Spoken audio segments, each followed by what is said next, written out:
অন্ধকার যখন চারপাশ থেকে আপনাকে ঘিরে ধরে, যখন আপনার ছায়াটাও আপনার অবাধ্য হয়ে ওঠে, ঠিক তখনই শুরু হয় আমাদের যাত্রা। স্বাগতম ভয়ের জগতে। আজকের রাতটা অন্যরকম। আজ আমরা হাঁটব সেই কালান্তর কবরস্থানের সেই নির্জন পথে, যেখানে মাটির নিচ থেকে আজও বেশি আসে অতৃপ্ত আত্মার গঙ্গানি।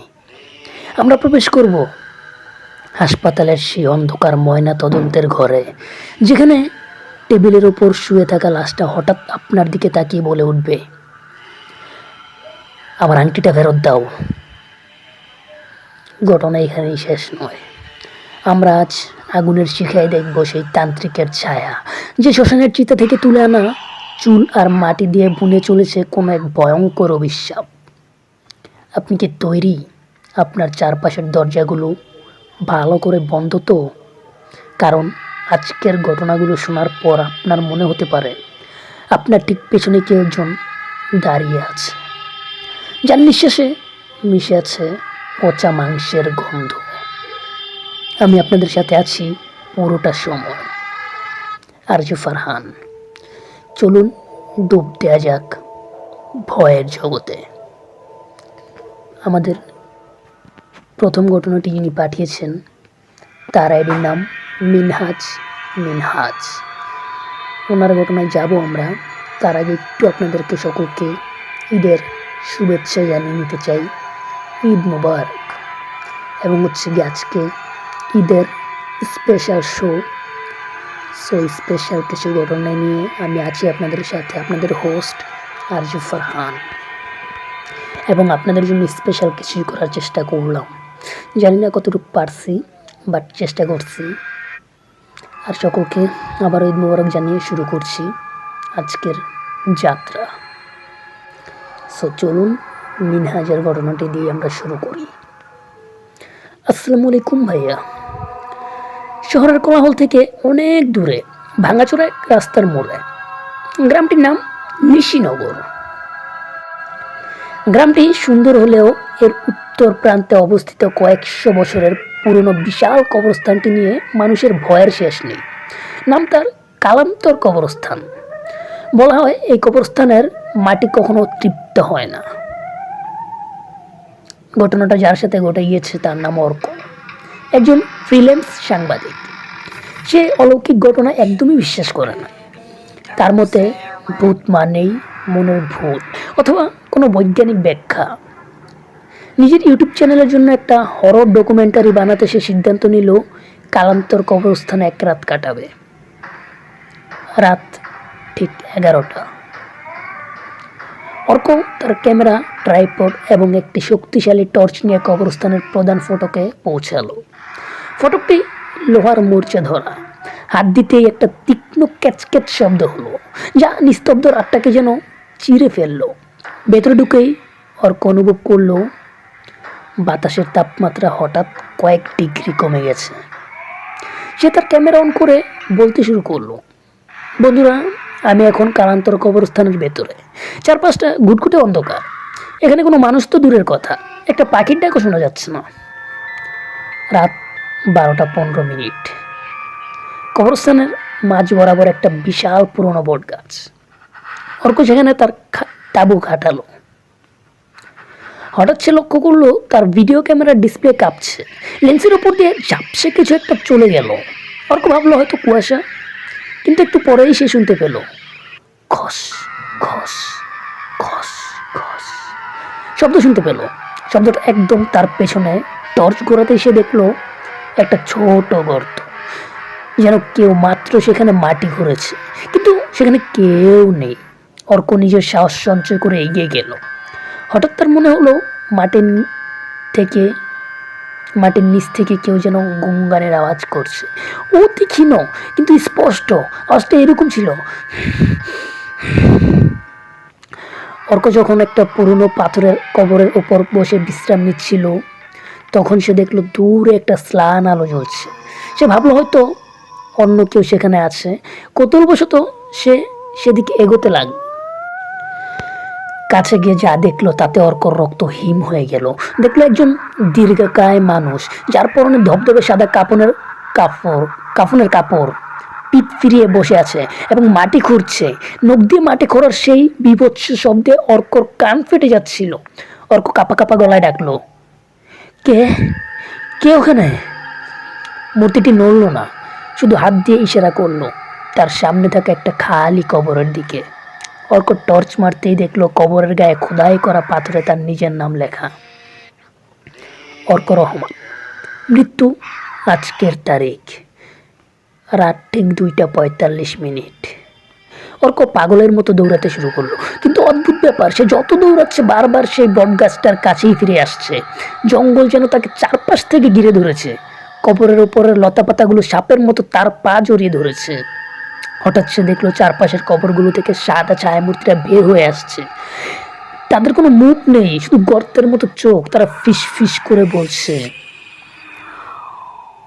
তোর জায়গা তৈরি, তোর জায়গা তৈরি।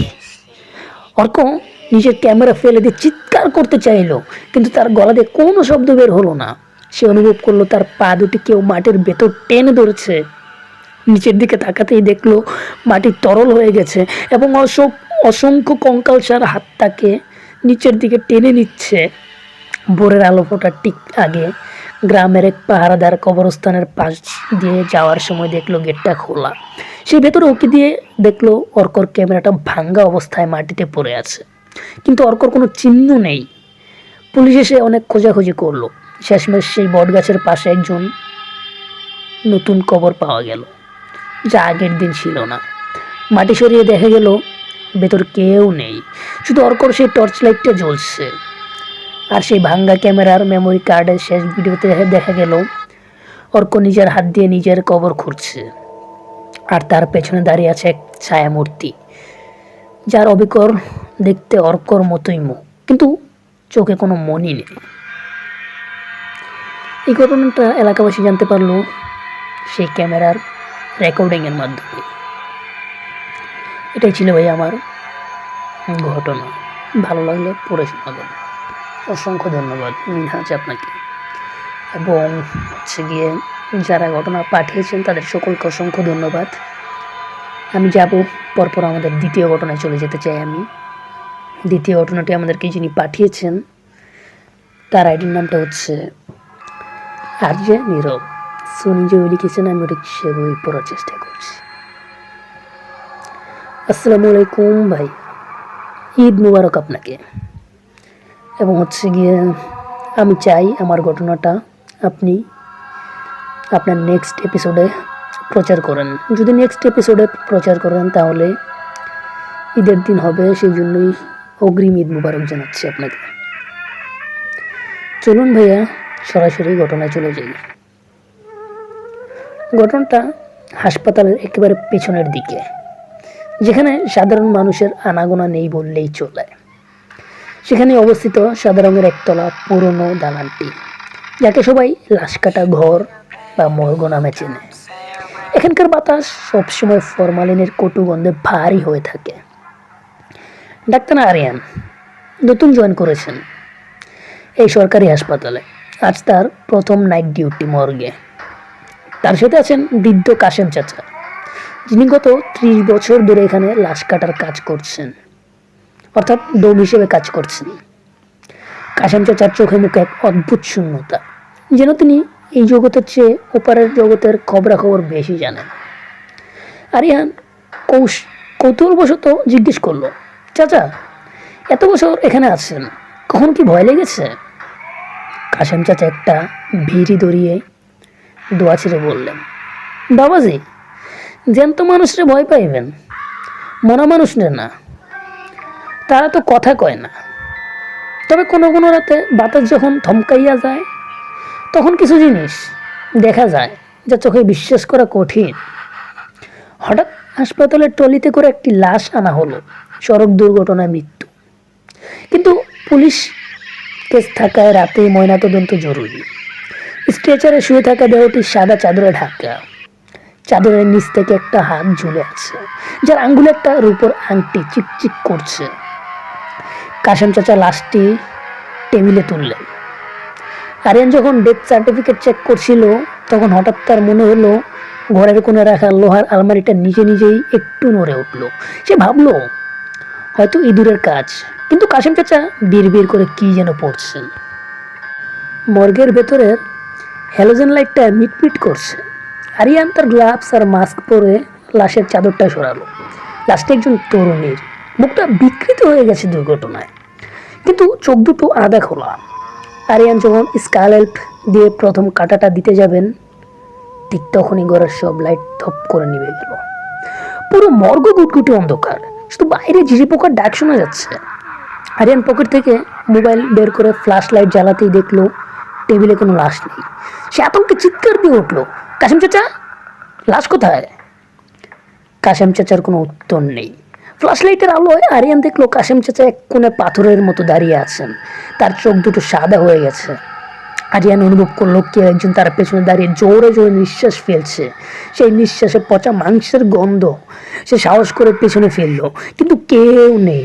হঠাৎ পাশের ঘর থেকে, যেখানে সারি সারি ড্রয়ারে লাশ রাখা হয়, সেখান থেকে ধাতব শব্দ আসতে লাগলো। ঠক ঠক ঠক ঠক করে আওয়াজ হতে লাগলো, যেন ভেতর থেকে কেউ ড্রয়ারের দরজাগুলো ধাক্কা দিচ্ছে। এক একে সবকটা ড্রয়ার খুলে গেল। আরিয়ান দেখলো হিমাগারের হিমশীতল ধোয়ার ভেতর দিয়ে চাদর ঢাকা আবছা মূর্তিগুলো ড্রয়ার থেকে বেরিয়ে মেঝেতে নামছে। তাদের হাঁটার শব্দ নেই, শুধু হাড়ের মটমট শব্দ শোনা যাচ্ছে। আরিয়ান দৌড়ে প্রধান দরজার কাছে গেল, কিন্তু দরজা বাইরে থেকে তালাবদ্ধ।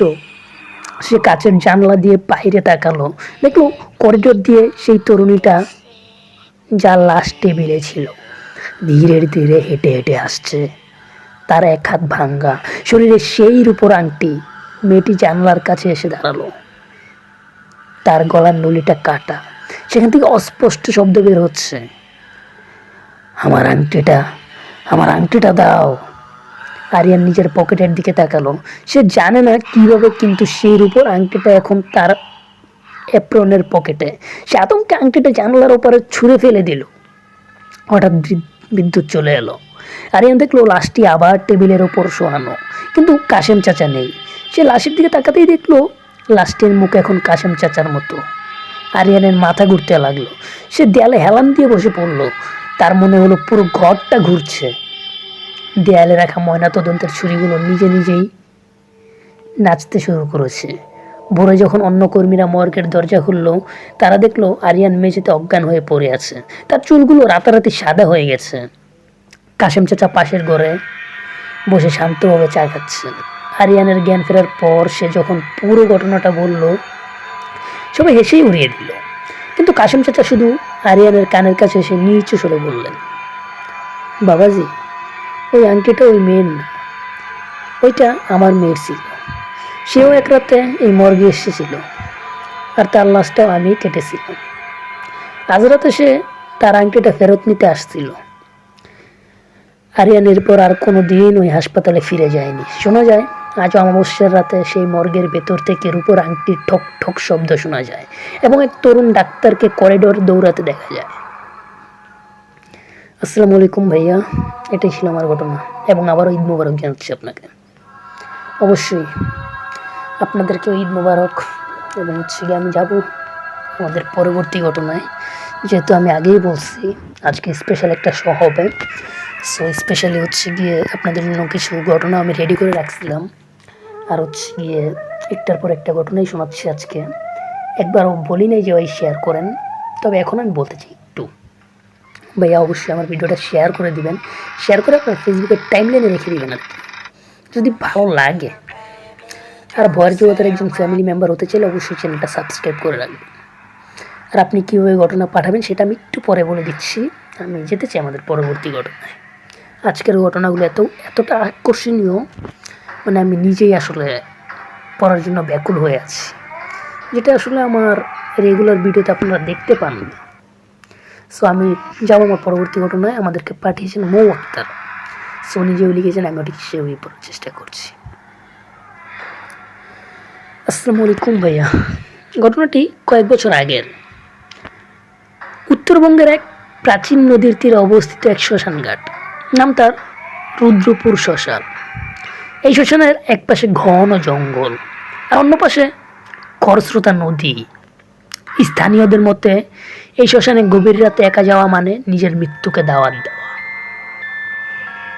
ঘটনাটি যার সাথে ঘটে তার নাম শুভ। শুভ একজন শৌখিন ফটোগ্রাফার। সে রাতের প্রকৃতির ছবি তুলতে ভালোবাসে। তার সাথে আছে তার বন্ধু নীল। তারা যদি দুজনে ঠিক করলো রুদ্রপুর শ্মশানে গিয়ে দেখবে মাঝরাতে চিতা জ্বলার দৃশ্য কেমন দেখায়। তারা যখন শ্মশানে পৌঁছালো তখন সেখানে কেবল একটা চিতা জ্বলছিল। শ্মশান জায়গা নিয়ে ডোম হরেন কাকা একপাশে বসে ঝিমোচ্ছিলেন। শুভ তার দামি ডিএসএলআর ক্যামেরা বের করে ছবি তুলতে শুরু করলো। আগুনের শিখাগুলো যখন বাতাসে নাচছিল তখন ক্যামেরার ডিফাইন্ডার শুভ অদ্ভুত কিছু লক্ষ্য করলো। শুভর মনে হলো আগুনের শিখার ঠিক মাঝখানে একজন লম্বা মানুষ দাঁড়িয়ে আছে, কিন্তু খালি চোখে তাকালে সেখানে শুধু কাঠ আর আগুন ছাড়া আর কিছুই দেখা যাচ্ছে না। সে নীলকে ডাকলো, নীল দেখ, নীল দেখ তো আগুনের ভেতর কেউ আছে কিনা। নীল বিরক্ত হয়ে বলল, ধুর, পাগল নাকি তুই, আগুনের ভেতর মানুষ থাকবে কিভাবে। শুভ আবার ক্যামেরার লেন্সে চোখ রাখলো। এবার দেখলো সেই মূর্তিটি আগুনের ভেতর থেকে হাত বাড়িয়ে তাকে ডাকছে। শুভর কপালে ঘাম জমতে শুরু করলো। সে কয়েক পা পিছিয়ে এলো। হঠাৎ শ্মশানের এক কোণে ঘন্টার শব্দ শোনা গেল। এই মাঝরাতে পুজো দিচ্ছে কে? তারা দেখলো শ্মশানের ভাঙাচোরা শিব মন্দিরের সামনে এক তান্ত্রিক বসে আছেন। তার সারা গায়ে ছাই মাখা, গলায় মানুষের হাড়ের মালা। তান্ত্রিকের সামনে রাখা একটা মাটির পাত্রে টকটকে লাল রক্ত। তান্ত্রিক হঠাৎ বিকট শব্দে হেসে উঠলেন এবং শুভর দিকে তাকিয়ে বললেন, হি হি হি, ছবি তুলছিস কেন রে চোকরা? যাদের ছবি তুলছিস তারা কিন্তু তোকে যেতে দেবে না। শুভ আর নীল ভয় পেয়ে ফিরে যাওয়ার সিদ্ধান্ত নিল, কিন্তু তারা দেখলো যে রাস্তা দিয়ে তারা এসেছিল সেই রাস্তাটা যেন হঠাৎ উধাও হয়ে গেছে। চারদিকে শুধু ঘন জঙ্গল আর ধোঁয়া। রাস্তা খুঁজে না পেয়ে তারা নদীর পাড় ধরে হাঁটতে শুরু করলো। হঠাৎ নদীর জল থেকে বিশ্রী পচা গন্ধ আসতে লাগলো। নদীর পাড়ে অগভীর জলে তারা দেখলো কয়েকটা মৃতদেহ ভাসছে। গ্রাম বাংলার প্রথা অনুযায়ী অনেক সময় ছোট বাচ্চাদের বা নির্দিষ্ট কিছুর ক্ষেত্রে দাহ না করে জলে ভাসিয়ে দেওয়া হয়। হঠাৎ সেই জলে ভাসমান একটা লাশ নড়ে উঠলো। লাশটা ধীরে ধীরে মাথা তুললো। শুভর মনে হলো সেই লাশের চোখ দুটো আগুনের মতো জ্বলছে। নীল তখন আতঙ্কে কাঁপছে। তারা দৌড়াতে শুরু করলো, কিন্তু বালি আর কাদার মধ্যে তাদের পা আটকে যাচ্ছিল। পেছন থেকে কেউ যেন ফিস ফিস করে বলতে লাগলো, যাস না, আমাদের সাথে থাক, আমরা একা। দৌড়াতে দৌড়াতে তারা একবার সেই জ্বলন্ত চিতার কাছে ফিরে এলো, কিন্তু এবার দেখলো চিতাটি নিভে গেছে আর সেখানে হরেন কাকা নেই। হরেন কাকার বদলে চিতার ওপর বসে আছে সেই তান্ত্রিক। তার হাতে এখন শুভর ক্যামেরাটা। তান্ত্রিক ক্যামেরাটা মাটিতে আছাড় দিয়ে ভাঙলেন এবং বললেন, এসব যন্ত্র এখানে চলে না রে পাগলা। হঠাৎ শুভর মনে হলো তার পিঠে কেউ হাত রেখেছে। সে পেছনে তাকাতেই দেখলো এক বিশাল দেহী ছায়া মূর্তি, যার মুখ নেই। মূর্তিটি শুভকে ঝাপটে ধরলো। শুভর মনে হলো তার শরীর বরফের মতো ঠান্ডা হয়ে যাচ্ছে। নীল চিৎকার করে জ্ঞান হারিয়ে ফেলল। গ্রামের লোকজন যখন ভোরে গঙ্গা স্নানে এলো, তারা দেখলো শুভ আর নীল শ্মশানের ছাইয়ের স্তূপের ওপর পড়ে আছে। শুভর হাত দুটো পুরো একদম কয়লা হয়ে গেছে, যেন সে আগুনের ভেতর হাত ঢুকিয়েছিল, অথচ তার শরীরের বাকি অংশ অক্ষত। সবচেয়ে রহস্যময় ব্যাপার হলো শুভর ক্যামেরাটা অক্ষত অবস্থায় পাওয়া গেল, কিন্তু যখন মেমোরি কার্ড চেক করা হলো দেখা গেল সেখানে কোনো ছবি নেই, শুধু একটা অডিও ফাইল রেকর্ড হয়ে আছে। সেটা প্লে করতে শোনা গেল অমানসিক এক অট্টহাসি আর আগুনের চরচর শব্দ। পরবর্তীতে জানা গিয়েছিল রুদ্রপুর শ্মশানের ওই তান্ত্রিকের আসলে মারা গিয়েছিলেন 10 বছর আগে। তিনি জীবনদশায় শ্মশান জাগানোর সাধনা করতেন। এই ঘটনাটি শ্মশান এলাকার লোকগাথায় আজও অমলিন। এটাই ছিল ভাই আমার ঘটনা। আসসালামু আলাইকুম। ভালো লাগলে পরে শোনাবেন অবশ্যই। আমরা যাব আমাদের পরবর্তী ঘটনায়। আজকের শোটা একটু বড়, সেই জন্য আসলে স্পেশাল শো একটু বড়ই হয়, সেটা আপনারাও জানেন। সেই স্পেশাল করার জন্য আজকের শোটা একটু বড় করা হয়েছে এবং হচ্ছে গিয়ে স্পেশাল ঘটনাগুলো রাখা হয়েছে আপনাদের জন্য। আপনারা আসলে যেই টাইপের স্টোরি শুনতে ভালোবাসেন। তো চলুন আমরা যাই আমাদের পরবর্তী ঘটনায়। পরবর্তী ঘটনাটি আমাদেরকে যিনি পাঠিয়েছেন তার আইডির নাম হচ্ছে অবুজ বালিকা। শুনি যেভাবে লিখেছেন আমি ঠিক সেভাবে পড়ার চেষ্টা করছি। আসসালামু আলাইকুম ভাইয়া। ঘটনাটি ঘটেছিল ময়মনসিংহের এক নির্জন এলাকায়। যার সাথে ঘটনাটি ঘটে তার নাম রফিক, যে একজন তান্ত্রিকের নির্দেশ অনুযায়ী অতিপ্রাকৃত শক্তির লোভে পড়ে এক ভয়ঙ্কর সিদ্ধান্ত নিয়েছিল। তার দরকার ছিল সদ্য দাহ করা কোনো তরুণীর মাথার চুল এবং চিতার নিচে পোড়া মাটি। সেই রাতে ছিল ঘোর অমাবস্যা, আকাশ মেঘলা। হঠাৎই বিজলি চমকাচ্ছিল। রফিক তার হাতে একটা ছোট কোদাল আর পলিথিন নিয়ে গ্রামের শেষ সীমানায় অবস্থিত সেই শ্মশানঘাটের দিকে রওনা দিল। শ্মশানটা একটি মরা গাঙ্গের পারে। দিনের বেলাতেও মানুষ সেখানে যেতে ভয় পায়। শ্মশানে ঢোকার মুখে রফিক অনুভব করলো তার শরীরটা হঠাৎ ভারী হয়ে যাচ্ছে, যেন অদৃশ্য কেউ তার কাঁধে চেপে বসছে। সে বিড়বিড় করে তান্ত্রিকের দেওয়া একটি মন্ত্র জপতে লাগলো। শ্মশানে পৌঁছে রফিক দেখলো একটি চিতা থেকে তখনও হালকা দোয়া বেরোচ্ছে। বিকেলের দিকে কোনো এক তরুণীর দাহ সম্পন্ন হয়েছে। ওখানে রফিক চিতার পাশে গিয়ে বসলো। আগুনের তাপে মাটি তখনও গরম। সে কোদাল দিয়ে মাটি ঘুরতে শুরু করলো। হঠাৎ তার মনে হলো চিতার ধোয়ার ভিতরে একটা অবয়ব তৈরি হচ্ছে। ধোঁয়াগুলো সাপের মতো পেঁচিয়ে পেঁচিয়ে উপরে উঠছে। রফিক গ্রাহ্য করলো না। সে মাটি পলিথিনে বলল। এরপর তার আসল কাজ, লাশটির অবশিষ্ট অংশ থেকে চুল সংগ্রহ করা। চিতার ছাই সরাতেই রফিক দেখল মৃতদেহের খুলিটা আধপোড়া অবস্থায় পড়ে আছে, আর সেই খুলির সাথে লেগে আছে লম্বা কালচে চুল। রফিক কাপা কাপা হাতে কাঁচি বের করলো চুল কাটার জন্য। ঠিক তখনই নদীর দিক থেকে একটা শীতল বাতাস বয়ে গেল। বাতাসের শব্দ মনে হলো কেউ যেন ফিস ফিস করে বলছে, আমার সাজ নষ্ট করিস না, আমাকে মুক্তি দে। রফিক ভয় পেলেও লোভের বশবর্তী হয়ে চুলগুলো কেটে নিল। যে মুহূর্তে সে চুলগুলো নিজের ব্যাগে ভরলো, অমনি পুরো শ্মশান এলাকা কেঁপে উঠল। নদীর জল হঠাৎ করে ফুলে ফেপে উঠল, যেন জলের নিচে বিশাল কিছু নড়াচড়া করছে।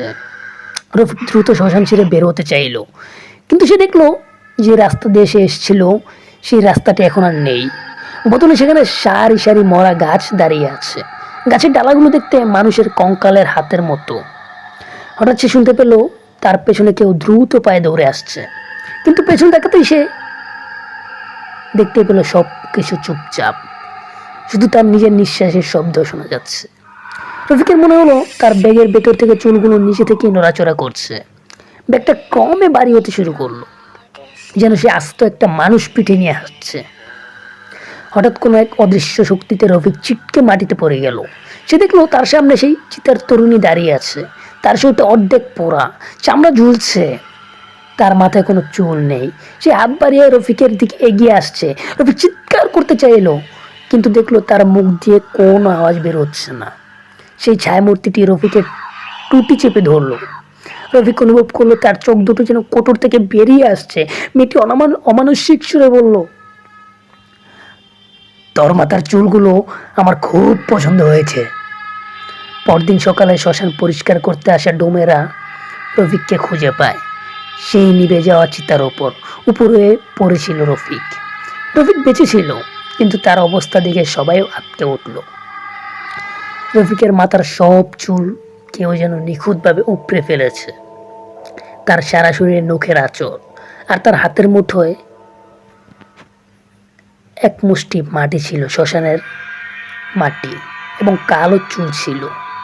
রফিক এরপর আর কোনোদিন কথা বলতে পারেনি, জাস্ট এই ঘটনাটাই বলতে পেরেছিল। এই ঘটনাটা বলার পর 7 দিন জ্বরে ভুগেছিল, এবং তারপর থেকেই সে পাগল টাইপের হয়ে যায়। গ্রামের মানুষ পাগলা রফিক নামে পরিচিত করে দেয় তাকে। পাগলা রফিক নামে পরিচিত হয় সে। রাতের বেলা সে একা একা শ্মশানের দিকে তাকিয়ে হাসে আর বিড়বিড় করে বলে, ও আসছে, ওর চুলগুলো ফেরত নিতে আসছে, এইসব বলতে থাকে। এটাই ছিল ভাই আমার ঘটনা। ভালো লাগলে পড়ে শোনাবেন অবশ্যই। আপনার ঘটনাটি পড়ে দিলাম এবং সকলকে আবারও ঈদ মুবারক জানাচ্ছি আমি, এবং ঈদের আনন্দে ভরে উঠুক সকলের প্রাণ।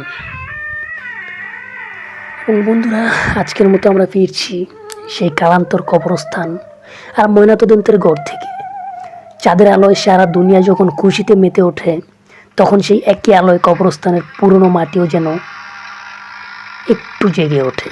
মনে রাখবেন, খুশির দিনেও কিন্তু আধার হারিয়ে যায় না। এই ঈদের চাঁদটা যখন আপনার জানলায় উকি দেবে, একবার ভালো করে তাকিয়ে দেখবেন তো, সেই চাঁদের ওপর কি কোনো কালো ছায়া নড়ছে, নাকি আপনার ঠিক পাশের চেয়ারে বসে থাকা মানুষটা, যার হাতে মেয়েদের লাল রং, সে কি আসলেই মানুষ, নাকি শ্মশান থেকে তুলে আনা সেই অভিশপ্ত চুলের পুতুলটা আজ আপনার ঘরেই জায়গা করে নিয়েছে। সবাইকে ঈদ মুবারক। খুশি থাকুক সবার মন, কিন্তু সাবধান, একদম একা হবেন না। কারণ ভয়ের জগতের বাসিন্দারা কিন্তু উৎসবের দিনগুলোতেও ছুটি নেয় না। তারা হয়তো আপনার দরজার উপাশেই দাঁড়িয়ে আছে, আপনার সালামি বা অন্য কোনো কিছুর আশায়, আপনার নিঃশ্বাসের টানে। দেখা হবে আগামী বুধবার ঠিক একই সময়। ততক্ষণ পর্যন্ত সাবধানে থাকুন আর চোখ রাখুন চারপাশে। কে জানে, হয়তো আপনার ছায়াটাই আজ আপনার হয়ে কথা বলছে না। আমি বিদায় নিচ্ছি, আরজ ফারহান। ভালো থাকুন, কিন্তু ভয়কে সঙ্গী করেই থাকুন ভয়ের জগতে। এবং আজকের মতো বিদায় নেওয়ার আগে আপনাকে জাস্ট এতটুকুই বলে দিতে চাই, আপনি কীভাবে আমাদেরকে ঘটনা পাঠাবেন। আমাকে ঘটনা পাঠানোর জন্য আমাদের ফেসবুক পেজ অথবা আমাদের ইমেল অ্যাড্রেসে পাঠাতে পারেন। সব কিছুর ঠিকানা আপনি এই ভিডিওর ডিসক্রিপশন বক্সে পেয়ে যাবেন। বিদায় নিচ্ছি, আল্লাহ হাফেজ, টেক কেয়ার, ঈদ মুবারক।